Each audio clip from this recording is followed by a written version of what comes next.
আপনি কোনো পুরুষকে বদলাতে পারবেন না, কারণ তারা জেদি, একরোখা এবং নিজের বিশ্বাসে অটল। কিন্তু আপনি তাকে ভালোবাসলে সে নিজে থেকেই বদলে যাবে। তার আচরণ, কথার টোন অটোমেটিক পরিবর্তন হবে। নারী শক্তিশালী কেউ না, সে শক্ত হতে গেলে ভেঙে যাবে, পেঁচাতে গেলে কেটে যাবে। সে মূলত কোমল, পানির মতো তরল, এতটাই কোমল যে তার পরশে পৃথিবীর সবচেয়ে শক্ত পুরুষও গলে যেতে বাধ্য।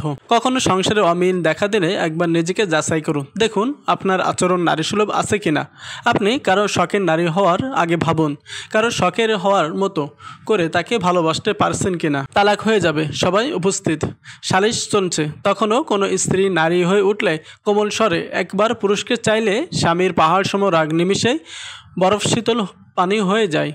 এটাই দাম্পত্য রসায়ন। স্বামী স্ত্রী ছাড়া পৃথিবীর কেউ এর মূল কারণ বোঝে না। সেজন্য বলি, সমস্যা হলে মায়ের কাছে ফোন নয়, আপনার পুরুষকে বুঝুন। সে বাইরে থাকে, টাকা ইনকাম করে, বহু রকম লোকজনের সাথে তার ওঠা বসা, লেনদেন। কোনো কারণে তার মেজাজ বিক্ষিপ্ত হতে পারে। নারীর কাজ যতই কঠিন হোক সে সমাজে ফেস করে না, ফলে নিজেকে সংযত ও নিয়ন্ত্রিত রাখা তার পক্ষেই সম্ভব। তাই আপনার পুরুষ বাইরে থেকে এলে তার যত্ন নিন। চেহারা ফ্যাকাশে দেখলে তখনই কী হয়েছে জিজ্ঞেস না করে তাকে পানি দিন, বলুন একটু গোসল করে আসেন, খাবার দিই। পরে ঠান্ডা মাথায় জিজ্ঞেস করুন কি হলো। পুরুষ কখনো জেতে কখনো ঠকে, তার জেতাটা যেমন এনজয় করেন, ঠকাটাও মেনে নিন।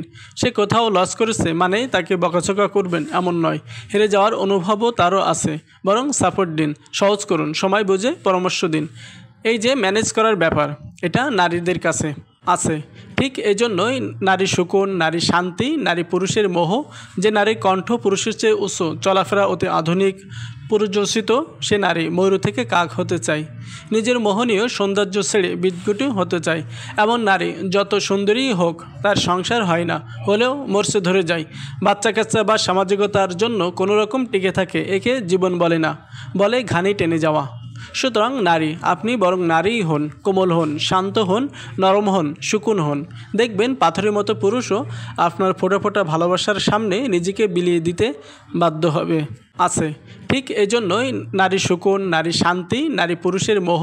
যে নারীর কণ্ঠ পুরুষের চেয়ে উঁচু, চলাফেরা অতি আধুনিক, পুরুষোচিত, সে নারী ময়ূর থেকে কাক হতে চায়। নিজের মোহনীয় সৌন্দর্য ছেড়ে বিদ্যুৎ হতে চায়। এমন নারী যত সুন্দরীই হোক, তার সংসার হয় না, হলেও মরচে ধরে যায়। বাচ্চা কাচ্চা বা সামাজিকতার জন্য কোনো রকম টিকে থাকে, একে জীবন বলে না, বলে ঘানি টেনে যাওয়া। সুতরাং নারী, আপনি বরং নারীই হন, কোমল হন, শান্ত হন, নরম হন, সুকুন হন। দেখবেন পাথরের মতো পুরুষও আপনার ফোঁটা ফোঁটা ভালোবাসার সামনে নিজেকে বিলিয়ে দিতে বাধ্য হবে।